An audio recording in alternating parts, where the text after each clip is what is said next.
Welcome to Modern Anarchy, the podcast featuring real conversations with conscious objectors to the status quo. I'm your host, Nicole. I tried to keep her quiet, but she's screaming inside of me.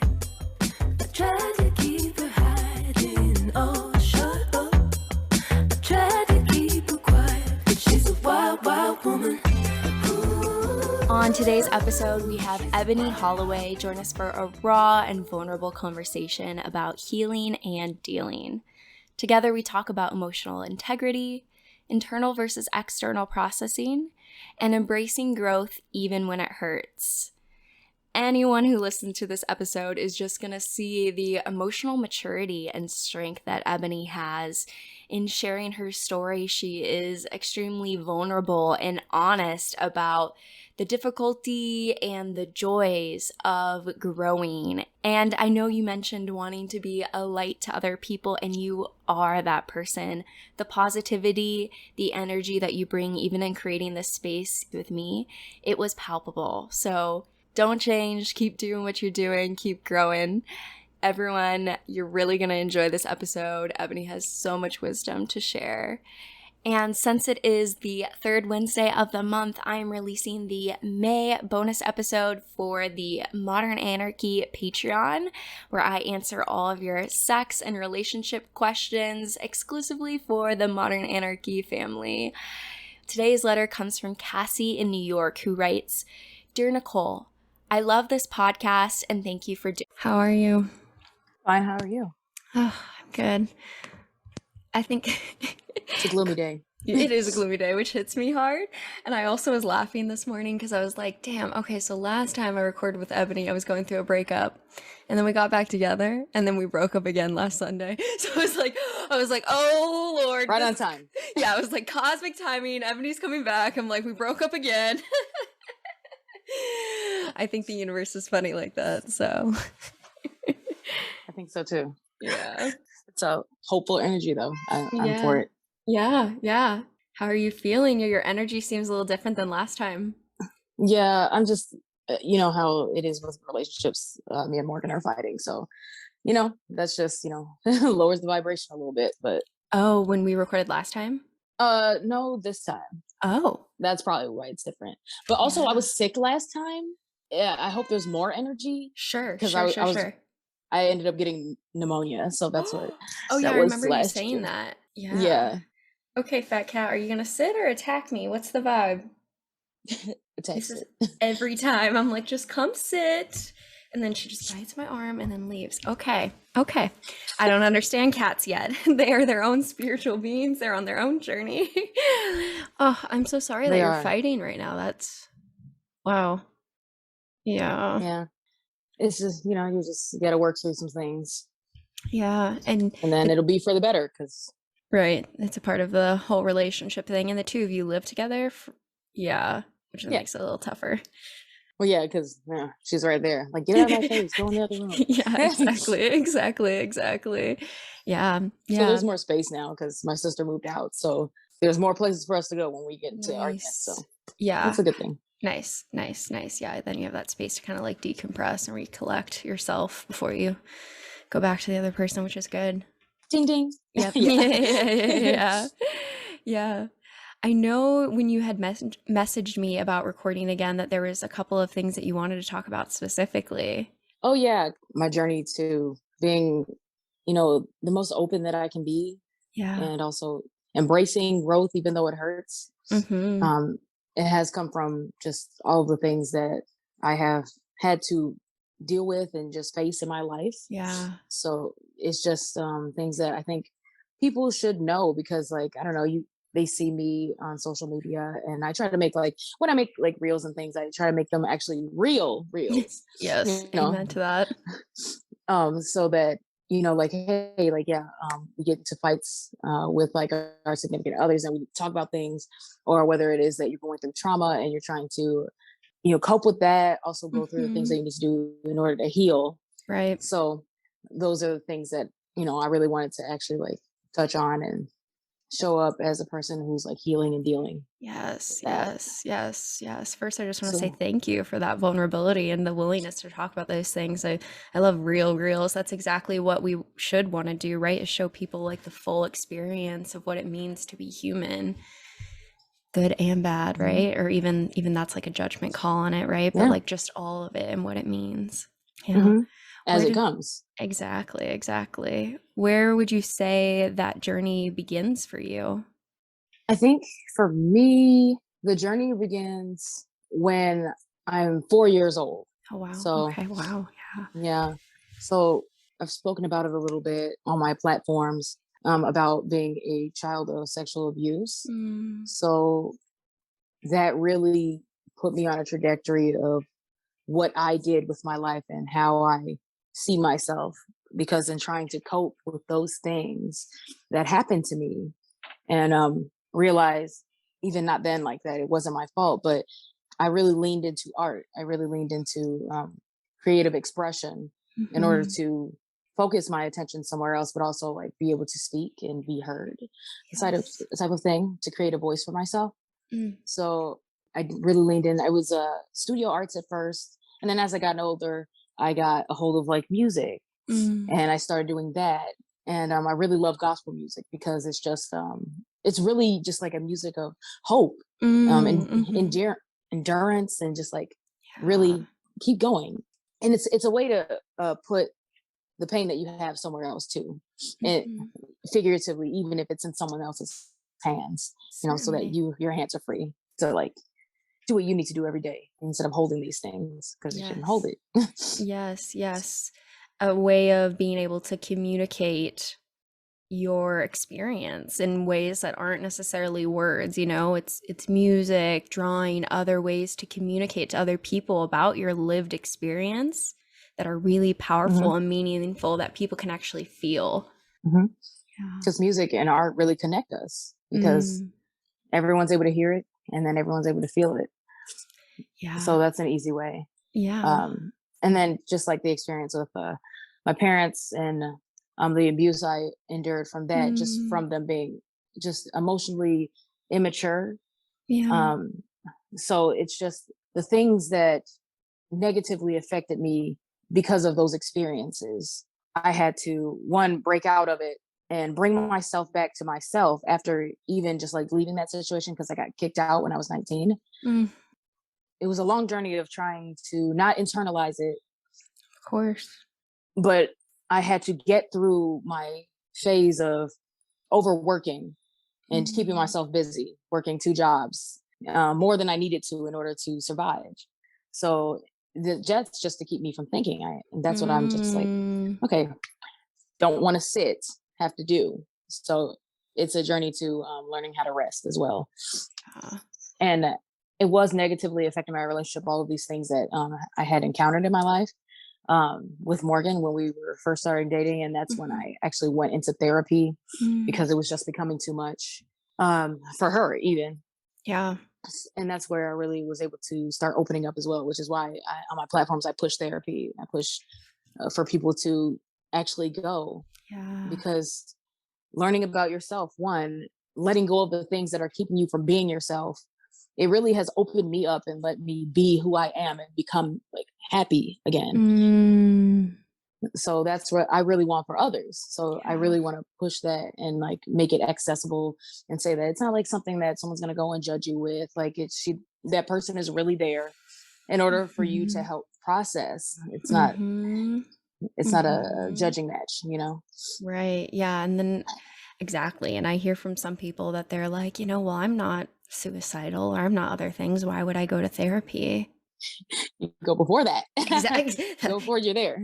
Yes, yes, yes. That we want to, I mean, I go to therapy too, right? Like this, I'm still in therapy. It's this process of how can we learn to better be in relationship with ourselves so we can show up better for other people? How can we learn about, Hmm. the things in our past that shape and show up in ways that so we can become more conscious of it when it does show up and so that we can make a change, right? Hmm. Yeah, So that we're not just reacting, we actually are able exactly. to respond. Yes, Yeah, yes. that's the tough part. Not taking things Exactly. personally. but also Exactly. knowing how to use your voice. Yeah. So it's just like it's a whole thing that's more than Mhm. just like going to financial counseling once you're already bankrupt. I don't know. You, Yes. Well, right, you know, exactly. That's kind of what people say. Yeah, exactly. Like, should I get a financial counselor once I'm bankrupt? And it's like, well, maybe like a little bit before that, we might be able to prevent this if we start. yeah, Yeah, preventative methods, like even at the regular doctor, your PCP, preventative methods exactly. so that you don't just Exactly. go into the hospital and pay those Mm-hmm. big bills. Mm-hmm. We catch it Exactly. when it's small. Yes, exactly. And that's why I think it's so beautiful that you're sharing your story about what therapy has done for you to be like this mode of healing for you. Because I think that is exactly what will bring about this future is people like you, people like me being like, yeah, I go to therapy and it's great. Yeah, Yeah. just like you feel refreshed, you are Mm-hmm. able to. And then sometimes you do get beat up a little bit because like you're just like, oh wait, you're right, I did react to that, and I made us fight about that. Oh man, now I gotta go apologize. It's fine, I don't want her to feel bad, so like I have to, like. Mm-hmm. Mm-hmm. Learning to confront ourselves. It's almost kind of like a mirror, right? The Hmm. psychologist holds up that mirror and says, here's what we're looking at. And then you have to be Yeah, willing to look back at it and be like, oh no, wow. yeah. Some of these things I love, some of these things I don't. Where do we want to go from here? Exactly, yes. Yeah. It's just like, Yeah. okay, didn't want to hear it, but I'm glad that it's here, showing its Yeah. ugly face, so that I can change it and create a more happy life for myself and everyone else who I interact with. Exactly. Yeah. Was that the first time you started therapy? Was recently when you were in the relationship and having these dynamics, or were you able to get support when you were younger? Oh no, I wasn't able to get support when I was younger. Oh.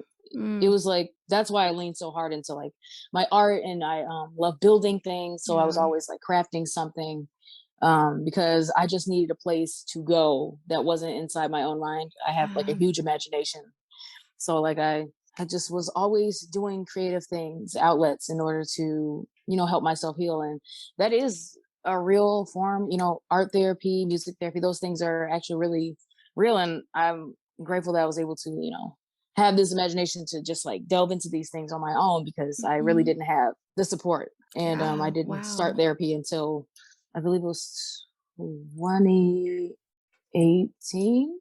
Mm. 2018, yeah.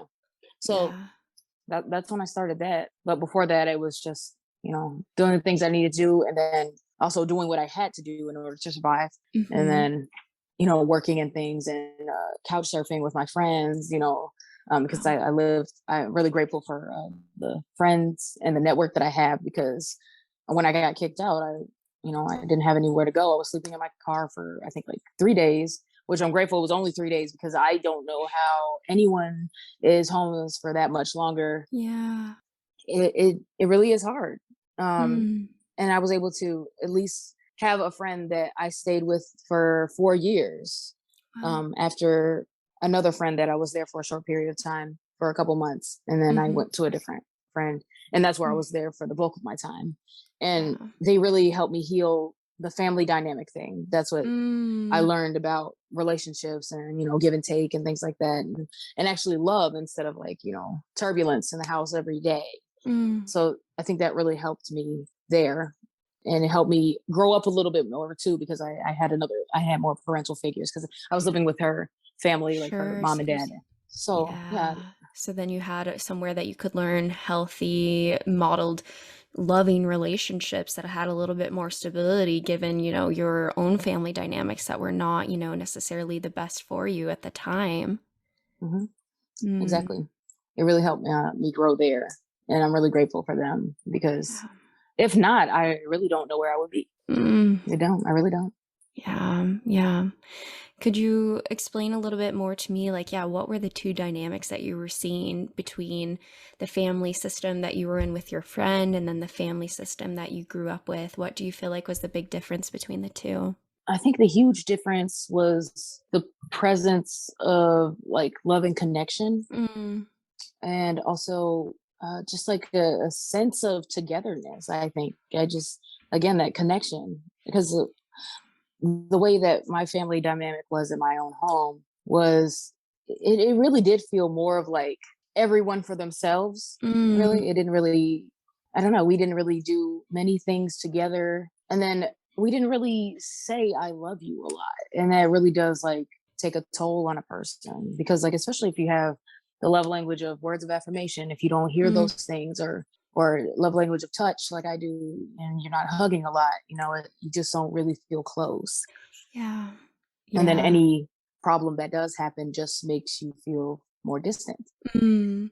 So yeah, it wasn't like you felt maybe disconnected from your family and maybe not supported in the ways that you needed to be able to feel loved and feel close. Hmm. And it was just, and really reading children of emotionally immature parents really did help me. It Yes. really did, afterward, Mm. because I had so many questions of why that were really like putting me through turmoil, because Ooh. when you start asking the whys, you can't get the answers from yourself and you're just ruminating. Yeah. Yeah. So yeah. Yeah, of course, right? I am reading through that book. I'm about like halfway Oh now and yeah. I'm yeah, I bought it and I was like, wow, this does really hit. Um, Hmm. what why questions do you feel like you were searching for at that time? It was a lot of like, why was I not good enough? Mm, Why am I not doing enough? And even though I was doing all that I could, yeah. it was more things that didn't have anything to do with me that I had the whys about, and it was really things that couldn't be answered by me. Mm, And I do think that book answered a lot of those questions, as far as why I didn't feel love, because they are not able to extend it yes. because they're not there, Hmm. emotionally. Like they Yes. were stopped at a certain point, because of what they have gone through, and because of that, there was nothing for me to get. And it Mm, doesn't mean that they didn't love me. It just means that they weren't hmm. able to, extend it the Yeah. way that I needed it. Hmm. The security, the feelings. Yeah. I feel like that's the hardest part to hold that duality, right? Of yes, they love me or loved me and do love me, right?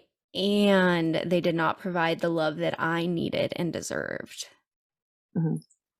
And that's so hard to hold both of those things because they're almost, conflicting at the same time. Like, how could you actually love me and give me what you gave me? That doesn't make any sense. And so I think it takes like an extra level of emotional and cognitive ability and maturity that you have to be able to see both of those realities and acknowledge both of them, even though they do, quote unquote, conflict in some ways.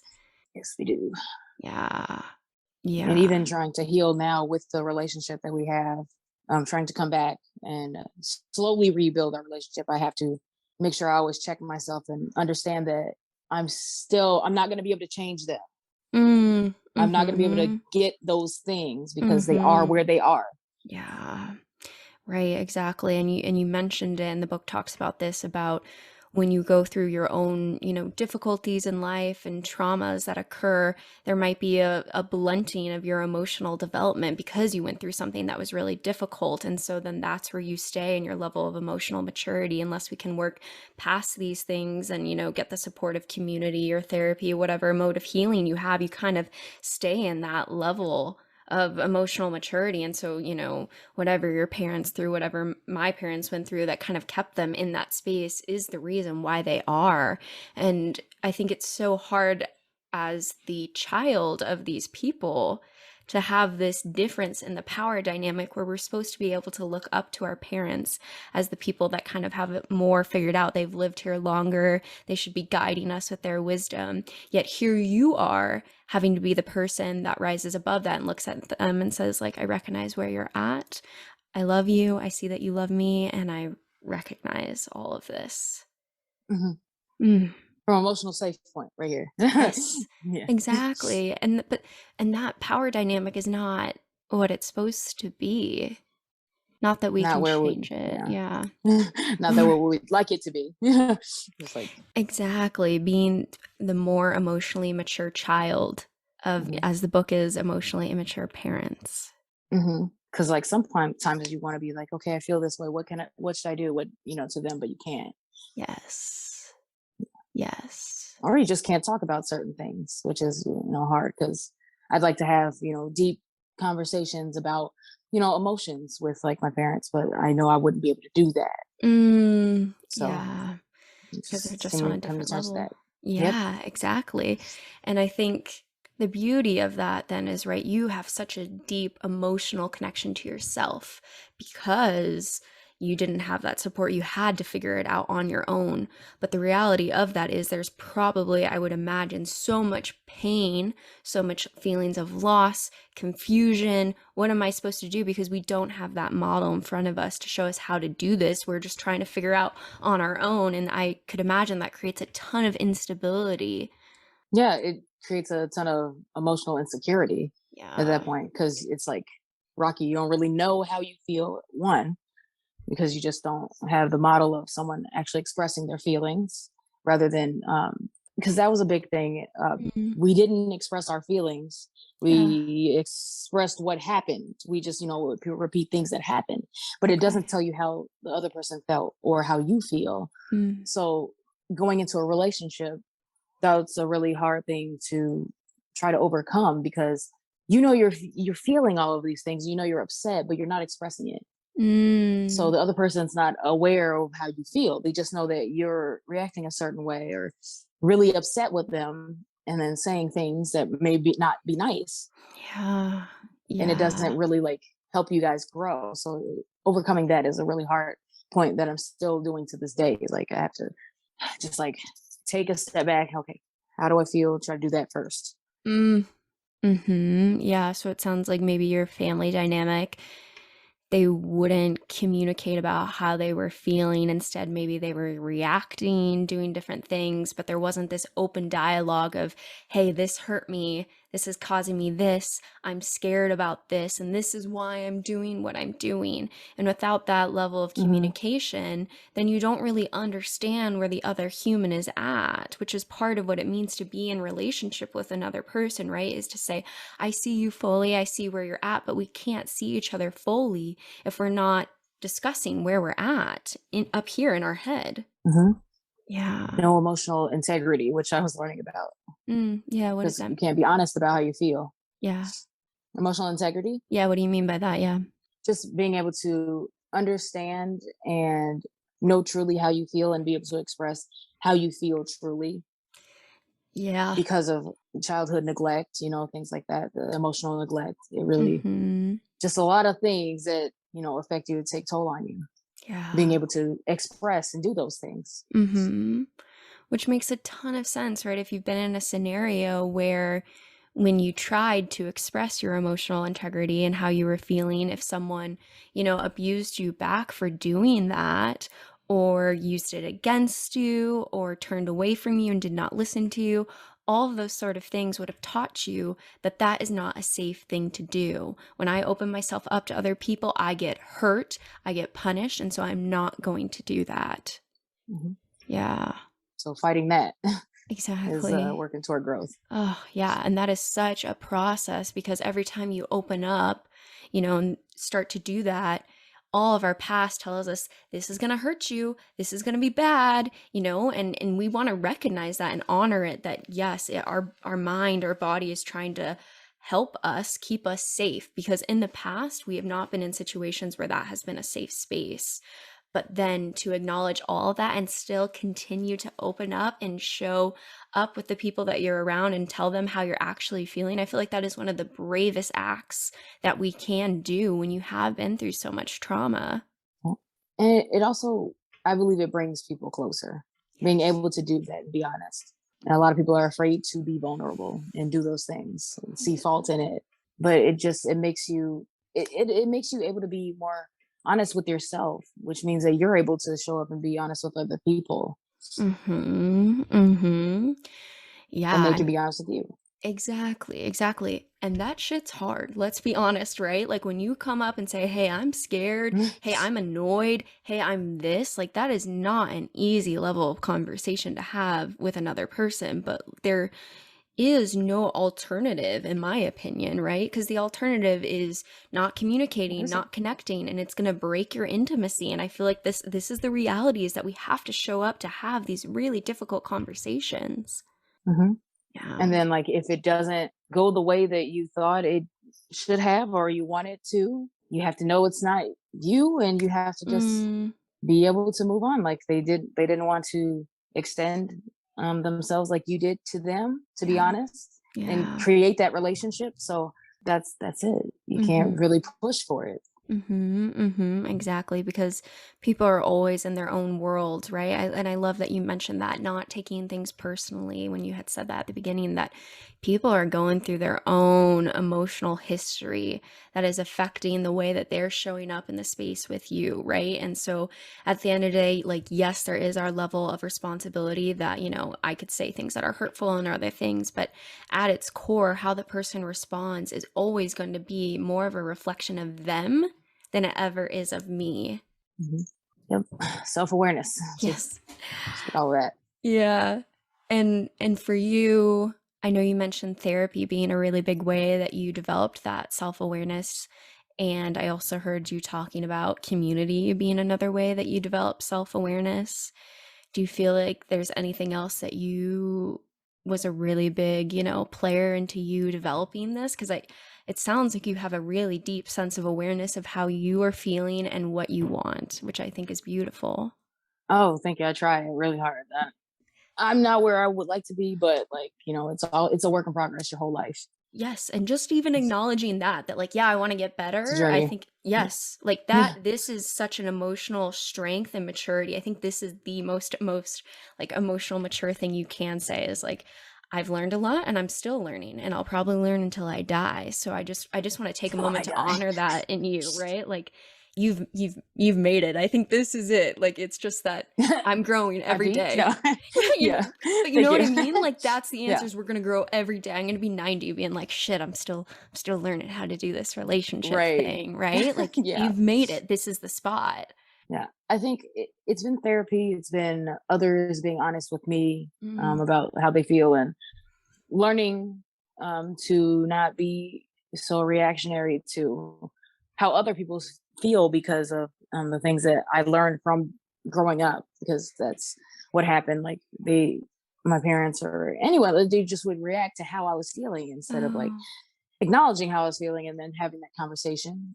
And then also like lots of books, lots of like audiobooks. I love audiobooks because yeah. I can do other things and then read at the same time. Mm-hmm. Mm-hmm. So Yep. I do that. A lot of personal development. That's my section. Because Yes. I did learn a lot of these things on my own because I'm like, I don't know what to do other than read Thich Nhat Hanh. That's it. Yes, Or yes, I have the book. I love his stuff. Yeah. I do. I love that stuff. I grew up Baptist, but I really am leaning toward Buddhism because it's Same. just love centered. Yeah, I Mm-hmm. love it because like Mm-hmm. love should come first before we do anything, before we act or think, feel love Yeah. first. Because you're Yes. right, we're all going through our own experience, also interacting with what we've come from. So Yes. that a lot of I- personal development books, Yeah. podcasts, always. Yes. Yes. And I think it's so important to stress too that, yeah, therapy is great, but we have to remember that's maybe what, an hour a week? Maybe you go Mm-hmm, twice a week, 2 hours a week out of, mm-hmm. 24 hours a day times 7 days a week. Like, like there's so Yeah. much, like you could go to therapy and never integrate that stuff and not see any of the change. I feel like you have to take these other, levels of thinking about what you learned in there. And for you, it was doing audiobooks, other things, having conversation and learning and actually integrating and having that desire to understand yourself more Mm-hmm. that actually allows you to get to this place. Like therapy is not a band-aid. Like it's almost just like you're open up the wound there and then you got to go in deeper on your own, beyond that. I Yeah. know, right? I know it's not a band-aid. That image. I'm a very Yeah. visual person, so I'm like, eh. Yeah, But I mean, they're a surgeon right there, though, and they're like, hey, hey, hey, if you touch that, that's gonna kill you. But over here, we can, right. you know? Yeah, yeah. Yeah, it's just like school. Like if you go to school, like and learn and do things there, but you don't do any outside work on your own, Good luck applying getting your past. knowledge, then Yeah. you're just gonna half of it's gone. Yes, exactly, So it's really exactly. doing that, Mm-hmm. Yeah. So applying what I'm you learn. exactly right. And doing that work, which I think is, I love the language you used of the journey, right? This is a journey. There was a metaphor I thought about where I think I was always feeling like maybe life was a mountaintop where you'd get to this like peak of emotional understanding, be like, I got it, I figured it out, and now I'm like Yeah. good, I'm at the top, I see everything. But I think a better metaphor for it is thinking about it as an ocean. Like we are in this really big ocean, and sometimes there's going to be really big waves, sometimes there's small waves.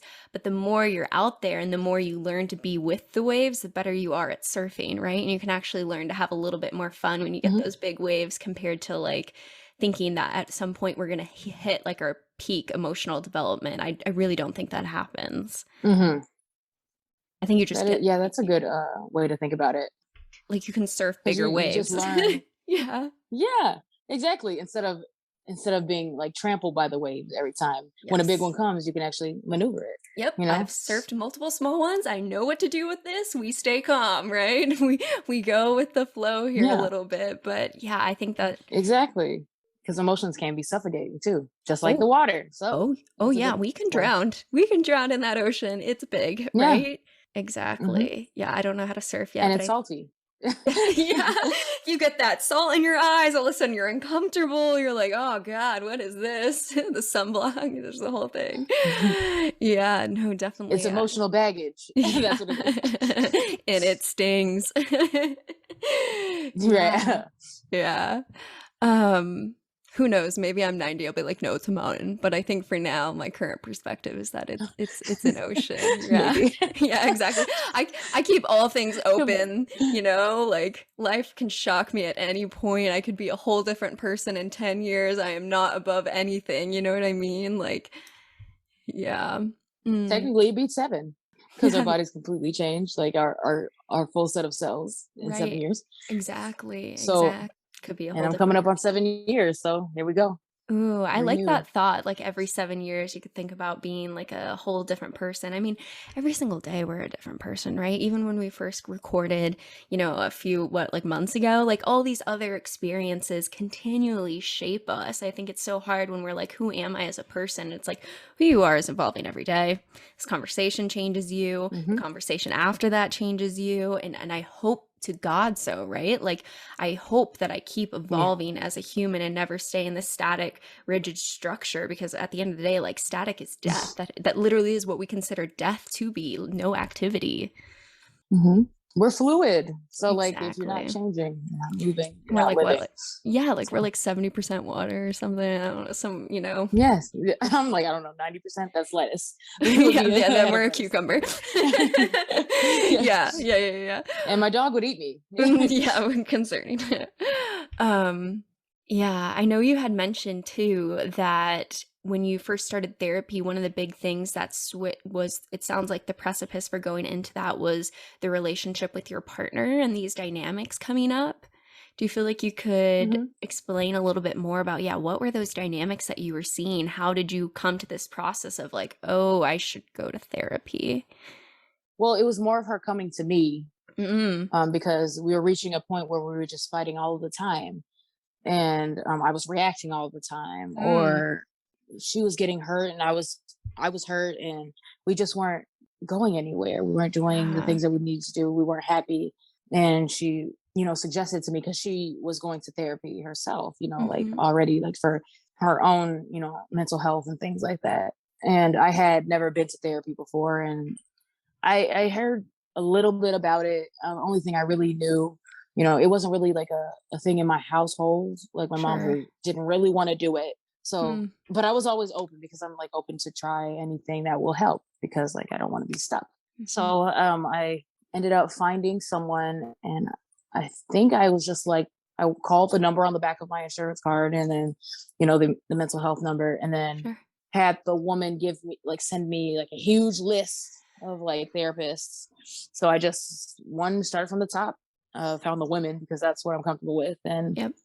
just went down the list, calling and leaving messages. And the first person that got back to me was the first person I tried, and I had been with her for a while. Mhm. And a lot of people, they get discouraged when they don't find a therapist they like the first time. You really have to dig, like, to see who it is that you're comfortable, with. Yeah. So I want to say that. But I found someone that I was comfortable with at the time, and I started working. Mm, That's what I did. mhm. And it really did help. Yeah, absolutely. Yeah, I mean, as someone who's training in it, even within the field, I recognize how like there's such different perspectives on what is healing, what is sickness, what is growth, what is other thing, depending on who people are as a psychologist and what their beliefs are. So yeah, this process of finding a therapist that actually fits with you, I think is very tricky, right? You might meet a couple, they sometimes relate it to dating where they're like, you meet a couple, it's not a match, whatever, but then you meet one and you feel great and you feel like you have that space and then it is so beautiful. So yes, like Hmm. that is an important piece of this conversation, I think, to normalize that, yeah, it's a process of finding a good fit for you and who you are and who the therapist is and can be for you. Hmm. And I want to ask you, your partner's coming to you and saying, hey, like I go to therapy. I think maybe you would benefit from going to therapy. Like, how did that land on you at the time? Oh man, we were in a car. I think Oh, we were driving. Yeah, it was nighttime.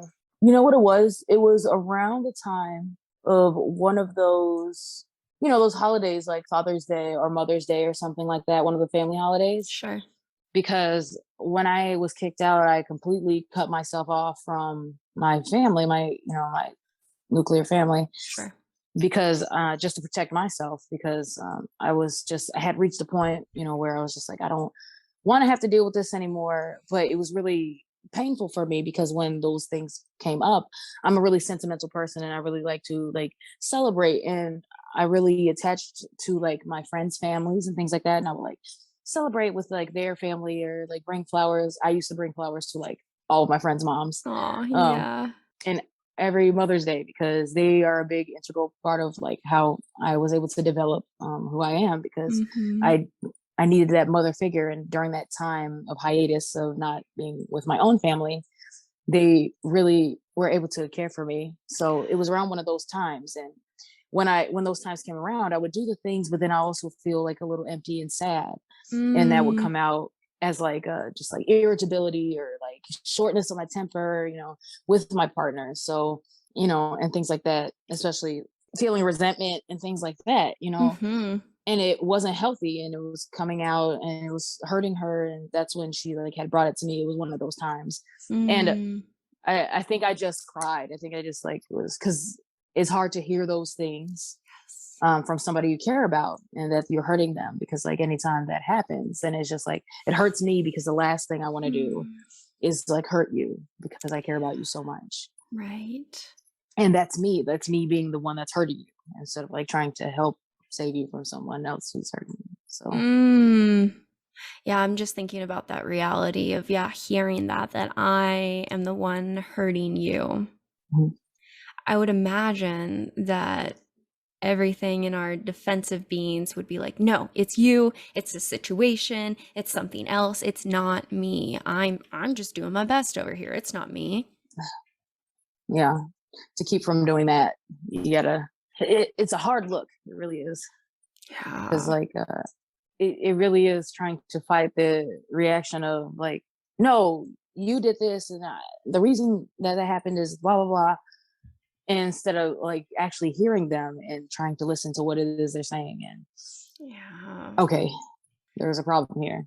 Yeah. How did you hear that? Like that I'm so like I'm so glad you did, but I'm just wanting to know like how did you sit with that? How did you come to actually see that and be like, "Yes, I'm going to work on this and I'm going to go do that," instead of going into the opposite place, which some people do, I think is like, "I'm so bad. I'm so horrible. Why are you even with me? I don't deserve you. Like just leave me," right? Like those are Mhm. two different, and you took it I think in the growth perspective of like, "Yes, and I'm going to work on this," which I think is so beautiful. I wish I had that book near me. It's I think it's because like in the book that you say you're reading now, Yeah, the the emotionally, yeah, mature. Immature Parents, Yeah. it really touches on the two different ways that the child can grow up dealing with Mm. that imbalance of emotions and things like that. And there's one that acts and thinks externally, and one that Yes. is internal. And I'm one of those internal people that I'm just like, okay, what is it that I did? Like I'm thinking about the things that are my fault and things like that. And that's what pushes the journey to personal growth. Whereas if I were the other one, then I'm thinking external, like everybody's doing this to me. Everything's happening to me. And I'm not that type of person. But my sister actually is, which is hard because like we both had this, grew up in the same household, but we Yeah. grew up differently because of it. Sure. And so because of that, I was always looking at myself, and also it made me super aware of other people's emotions because I was super aware of my trying to figure out what someone else is feeling. And like it's like a blessing and a curse at the same time because like it's just I'm hyper aware of everyone else and less aware of myself. Yeah, it's the you have to really come into the self-awareness because like I'm so aware of someone else that I'm not really thinking about what it is that I'm feeling and doing. So that's why Yeah. I was able to hear it and be like, okay, what do I need to do? Mm. I love that you mentioned that. Yeah, the internal versus the external, like it's almost like a locus of control, right? So the external being like it's all of the other things going on that make me the way that I am versus having that internal sense of, oh yes, these things have happened and I have the choice and I have the power of how I want to respond to them, which I think is huge, right? To always come back to what's within my power. Because at the end of the day, there's going to be horrible atrocities in our life that are constantly outside of our power. I mean, even just thinking about natural disasters, right? People are hit with things that are just horrible, horrendous, and that is outside of our control all the time. But like, how can we come back to what is within our control? Because that's where our power and our freedom lies, is to focus there on what we can do, which in my opinion is constantly learn towards ourself and learn about growth and how can we better be in relationship with ourselves so that we can be better in relationship with others. Mhm. And I know you mentioned also like the piece about being so constantly aware of other people's states. And I remember the book was talking about that frequently happens when your parent figures can be so emotionally dysregulated that for your own safety mechanism, which wants stability, you would look to them and try to be reading their emotions so you could learn how to respond because that was how we could stay safe. So then, yeah, Mhm. you've developed that, and me developed that very strong sense of being able to read people because if you didn't read it properly, it could result in something that was devastating. Mhm. Darn defense mechanisms. I know. But and yes, and that's my biggest thing. I've been trying to like get out of the butt, right? It's like, yes, those darn mechanisms of defense there. And I like to think it's a beautiful gift, right? Like that shit was horrible. We deserved better. At the same time, like I could imagine that skill serves you in your relationships with other people. That's why I say it's a blessing and a curse because Yep. like when you're with someone who is able to communicate that, then if you're reading every single thing that they're doing, then you're one gonna drive them crazy Yep. because they can't do anything, Yep. which I'm doing to my fiance. Like, "Hey, why'd you slam that though? Yeah. Don't be slamming things." So, but it's trying to find that balance of okay, they already told me they're upset. Mm-hmm. That's it. You know. Yeah. Yep. Yep. I've got a post-it note. It says, be around people that you can trust to mean what they say and know when to speak. I feel like that was one of the biggest things I think when I think about relationships is it's so, so important to be around someone that you know will speak when they need to and tell you when something's up and that they will be honest. Because yeah, otherwise our brains, especially if you're a creative person like me, can think of a million different scenarios of what that slam door meant, right? But that's the Yeah. beauty of having a super solid relationship and someone that you know will be vulnerable. You can come to them and say, hey, story I'm telling myself is that you slammed that door because you're mad at me. Can I just ask what's going on? And they can come back and be like, no, I'm just frustrated because I had a hard day or something, right? And we have to be able to trust that because we know they're being honest. And if we can't trust them, then yeah, our brain's just gonna Yep. yeah. Mechanize something crazy. Oh, yeah, exactly. And then at that point, then we turn it in on ourselves and you're like, what did I do? Did I do something wrong? Yada, yada, yada. And it's like, yeah, this is to me, in my opinion, why I think it's so, so valuable to make sure that your relationships are open and able to have this level of conversation. Because otherwise I don't know how people don't like fall apart internally, mentally, honestly. You know? A lot of work. A lot of work. Yeah.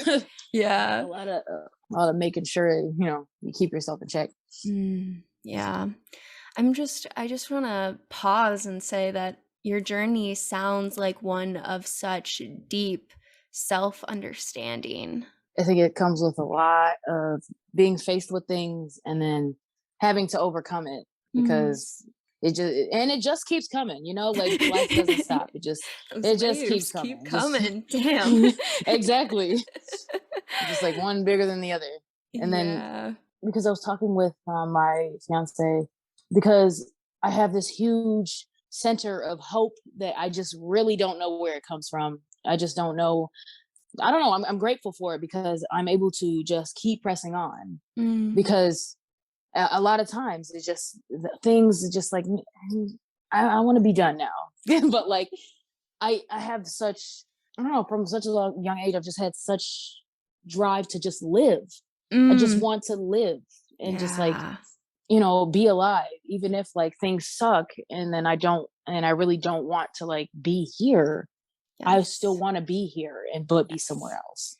Like Yes. it's just that. And I try to share that as much as I can with everyone else, because some people don't have that center. Some Yeah. people have none.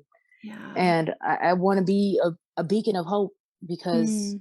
there's just so much to be hopeful for. And there's so much that will make you feel hopeless. And Mm-hmm. I don't want someone to be stuck there, Yeah, because definitely. there's just so much that we can be grateful for. Mm-hmm. Even when I came up, I think it was just a couple years ago, I have a lung disease. Like it just came out of nowhere. That's another thing that just like happened, impacted me. But it really, I think it came from, well, learning now after so much like living through it and stuff. I think it has to do with like the tension I kept in my body from like all the things that happened, because that's another book, The Body Keeps the Score. Just like that's a hard Also one to read, love that because book. yeah, Love it, it. it really is hard. So like it's one you have to read and take breaks from. I know from my own experience, because like it'll put you in a mind state that you need to like meditate and relax from. But Yeah. your body really does hold on to the things that have happened to you, whether it be Mm. abuse of any kind, the Yeah. trauma that you've gone through with growing up, or just the adverse interactions you've had with anything Mm. that altered you emotionally, mentally, that you weren't able to, just like what do you process, so Sure. that it's Yeah. just going to become something that you deal with. Mm-hmm. Yeah. So I had a problem. It's a lung disease that happened because I think as a defense mechanism, I wasn't breathing. Like I was holding my breath. Mm. And I really became aware of like the tension that I hold in my body when I started going to school for music, Mm. because I'm a singer and I have a vocal teacher, a vocal coach. And she's like, "Oh, what are you doing with your shoulders? Wait, why are you holding your stomach like that? Like usually, what are you doing?" Yeah. So it's another therapist of a kind, It is a they teacher. Yep. yeah.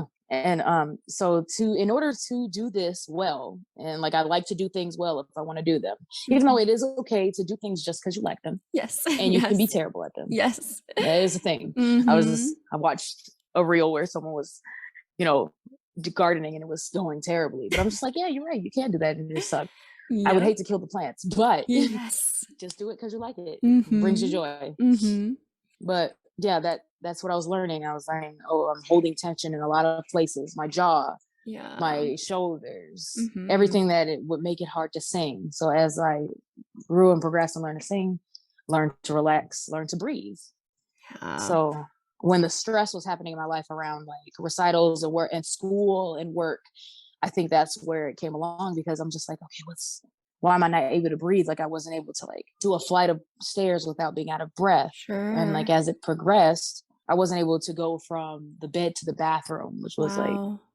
3 feet away, if that. Yeah. Wow. So after like tests and tests, they don't know where it's coming from. They don't know what's happening. There's just scarring, things like that.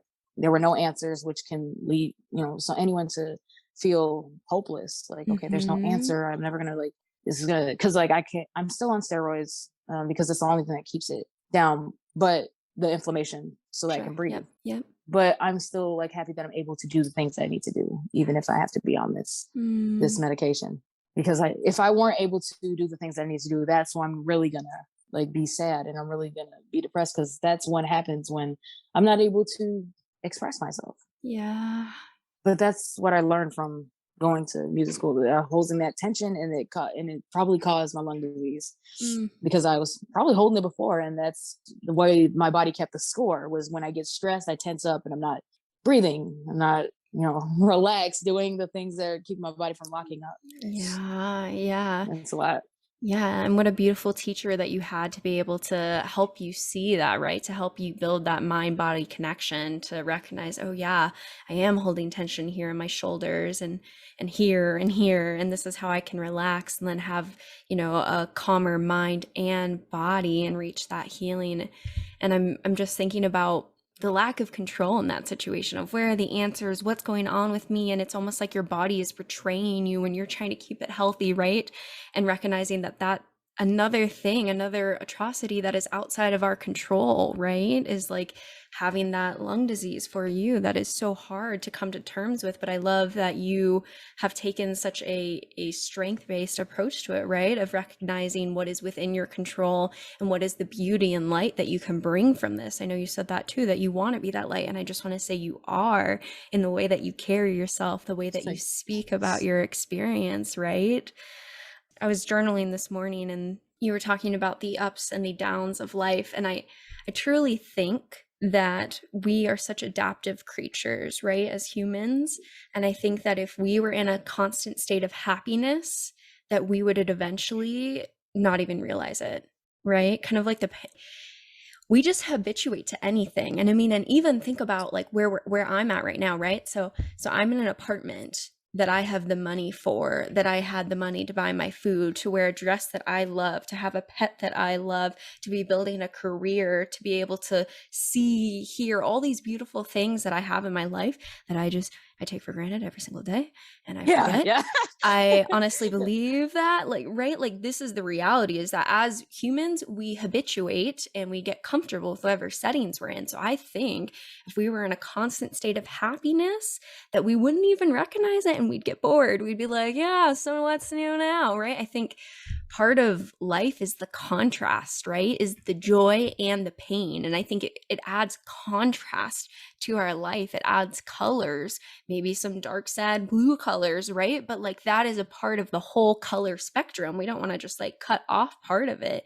And it shows you how much you love the other side, right? And I think that's part of what it means to be living, right? You said you want to live. And in my opinion, I don't know how you feel, but I think that is what it means to be living, to see both, because this world is not all happy butterflies and rainbows, right? There's real pain, real death, real loss, real atrocities. And so in my opinion, living is seeing both. Because if you're just living, I don't know, I really can't imagine it, because it brings so much more meaning to the things that do bring you joy and happiness from where you have come from. Like me couch surfing to finally being able to have an apartment, a place that I can call home, because actually for a long time I didn't have a place that I called home. Like it was I lived places. Yes, I didn't have like a actual home, but I had to find home in myself. Yeah. So being here, I love to I drive my fiance nuts because I'm always changing everything. Yeah. Just like, oh, we can do this now. Let's switch up this. And like, I'm always changing the apartment around. So it's never really like super clean. But I have the imagination that's just like, okay, well, if I put this here, then I put that there. And then it's like a puzzle. But I get to do that, which is what I'm excited about, which is what I'm joyful about, that I can do that actually. Yes, that reframe towards gratitude. And I think toxic positivity pisses me off, right? Like we don't ever want to just be like, yeah, everything's happy and rainbows. We've had real shit happen to us, right? Like, so, and that being said, there's also so much gratitude and contrast to seeing, the beauty of this apartment that you have now, right? This home that you get to build and craft. Like how exciting, how delightful, knowing from your history now that you're building a family. That's amazing. Do you know about the decorative living room? The one you can't sit in? Oh. Maybe it's cultural. But the decorative living some room. Families, there's just yes, the one you can't. It's just like it's there to be nice looking, and then nobody sit on the couch. Like I don't want that. I don't want that. Anything that I want that anything that I have, if it's something, it's multi-use. We're gonna use it for everything. It's got a purpose. And if not, we got to get rid of it. Because at first I had this mindset of just collecting things. And that came from like scarcity mindset. Okay, I'm going to need it. But like, I am coming to terms with like, if I need it, I will get it when I need it. Don't hold on to things because it's just creating clutter, which is terrible. Yeah. For your mind thinking. Yeah. I feel that though, and like honoring that scarcity, right?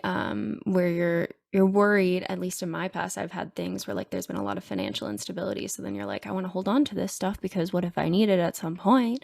But yeah, it ends up creating more clutter because then you're just like in the scarcity mindset, your shoulders are hunched. I have to hold versus breathing into it and saying, I have everything that I need right now, so I can let this go. And I feel like that also resonates with what you said earlier about your value system, wanting to live.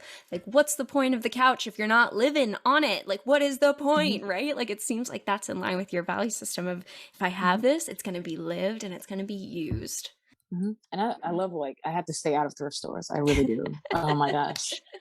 Hey, that's not a bad place to have a problem with. It's not a bad place. I love that place, but like I can't just coming home with stuff because I just love items. First of all, because I don't like to buy new. Yes. Because I'm just like, the environment's. I don't need it new. Nope. It's not gonna be different. It's just gonna let me give it another home type thing. And most of the time, those things are loved, and I like antique things. I like things that just have a story. Like I don't know. I can't do I don't know. I think it's great. I think that's great, right? We have made so much in this world. There is enough that we could probably never buy new again in terms of like material goods, like clothes, pillows, all sorts of stuff, right? Like, this dress is like a vintage dress. And I love that it was like made by some other human, right? And like crafted and has all of this history to it. And like, where did someone else wear this? What sort of energy did they have? And I think that's part of the fun, right? Is finding stuff. And I'm with you on the thrifting. It's like treasure hunting every day. It can be very dangerous though, because then you're like, ooh, this is a treasure and so is that. I will take both. It's all treasure. Exactly. Like I can't fit it all in my car. But like in terms of like, if that's our term, like sense of pleasure, like there's way worse things that we could be doing with our time, and that we're investing in something that is reusing items, which I think is great. Have to go through the if you want to bring one in, you gotta let one go. That's exactly what I've been thinking. It's like, you want another dress, you must sell one first. I'm like, So Poshmark is also a hard place to stay out of. Yeah. I feel that. Well, I want to be conscious too of our time together. I know I want to ask, I know it flies by, it's crazy. Is there anything that you felt like maybe we didn't touch on today that you really wanted to say? I don't really think there's anything lingering. I just want people to know that like it doesn't make you, like, things that happen to you don't make who you are. It's how you learn from them. Like when I see something or something happens to me that is not like something that I necessarily want for my life, I just see what I can make of it. What I can do with this experience to help me grow. Always be willing to grow from something. Yes. Take it, everything with a grain of salt. Yeah, I mean, we are not defined by our actions. We are not defined by the things that have happened to us. I think we're defined every single day by how we show up and how we move forward from our past, right? At least in my opinion, I think every day you are who you are in that moment, and you could completely change from it with enough intensity and focus. I think we're constantly evolving, exactly what you said is fluid before. Like, these are pieces of our story that are floating in our own cosmos, and we get to choose what meaning are you going to make of that, and how are you going to use all of these experiences to craft you forward. That is always within our control. And you use all of your experiences to craft who you are and what you want to do with your life. Finding your purpose. Yes. It just helps you. From the things that I've been through, my whole center has always been helping people, just helping others live. That's why I'm on my way to becoming a life coach, nutrition. I do like cooking and stuff, because what we eat is a big part of like how we are and who we are. Huge. So it's just so it helps you come back to find like, okay, what is it that makes me happy? Mm-hmm. What am I always trying to do, even to my own detriment of Yes. others? Yes. So Yes. find out what it is that you do that you love to do that can help others. So Mm-hmm. Mm-hmm. Mm. that Yeah. Such a delight to get to share space with you and feel your light and feel your passion for love and for healing. I think it's very palpable. Mm. thank you. I love talking to you too. Oh. It's easy to talk to you. Good, good. We just saw more of that cat though. I know. She's if I could show you. Just Oh, so she's making a crescent moon. yeah, I know. She's I adorable. love I love that. animals. I love that little furry thing. uh, yeah. So the one closing question I do ask everyone on the podcast is, what is one thing that you wish other people knew was more normal? I think it's just normalize being who you are. Just be who you are and say what you need to say as it pertains to how you feel. You know, let people know who you are. Yeah. I think I'm thinking of that John Mayer song, like, say what you need to say. Oh yeah, I like this song. I cannot sing for the life of me, but I'm like, right when you said that, I was like, yeah, say what you need to say. Yeah. It's okay. I'll get you with the backup vocals. Yeah, yeah, please do. Did this happen last time? I'm having like crazy deja vu. Did you sing last time? And then, Probably not. I have oh my yet to sing goodness, because I am not a singer. I'm so. I mean, everyone can be a singer. That's Yeah, you can. You can do true. it. That's true. It doesn't always have to be good, but like you know, That's the everyone. difference. Yeah. Yes, I try to save the ears of the podcast community and world. But I think, yeah, Someone might like it. yeah, that's It's true. relative. Right, that is true. Yeah. But I think what you said is so meaningful. There is so much power in showing up for who you are, the scared parts, the brave parts, all of those parts, and being able to come to other people and show that and be your whole self. I think that's how you build some of the best relationships in this life, and that's how you live. Exactly what you said before. Living is like showing up fully even when it's scary. That's what it means to live. And it's representation and lets other people be themselves Yeah, hold too. space They for see that. it Yeah. and it's okay. Yes. It's like, we're not going anywhere. Just be yourself. Yes. That's the hard part. Yes, it is. It is. Well, I really appreciate you sharing your story and all of the pieces that, that have made up your journey of becoming the very strong person that you are today that knows herself deeply. I think it's so beautiful. Thank you. I appreciate that. Yeah. It's a journey, you know. Mhm. It's not easy all the time. No, it's certainly not one step And at a time. yeah. Yeah. You're one more I had touching it handbook at a time. yeah. Yes, exactly. Oh, but like I think it's really easy to listen to those things actually though, because like it's just that one's so love focused It that is, yeah. it's Yeah. just it's easy to flows easy like honey, you know, thick Mhm. with knowledge. Anytime I listen to one, I want to go love a person. Exactly, And then exactly. I meet an introvert and they're just like, leave me alone. I'm just like, oh yeah, you're sorry. I see you and your energy. I value it. Yeah.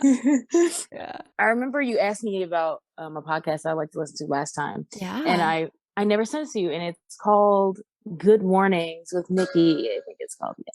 I'll write it down. But it's with Nikki Curley. Good Okay. Mornings. Yeah. Is there anywhere else you want to plug to for yourself and your own work or anything else?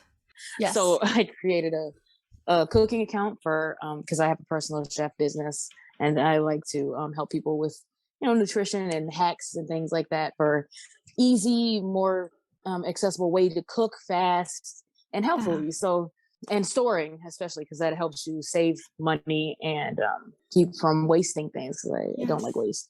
Yes. So that one is Everybody to the Table, and that on Instagram. I also have a Facebook page that is under Eloquent Eats. Okay. Because that's the name of the business. Mm-hmm. And then I have a home channel, which is Honey Home and Living. And then I just like dump like anytime I do like something crafty with like switching things around in the house or like something creating spaces because I love create spaces. Yes.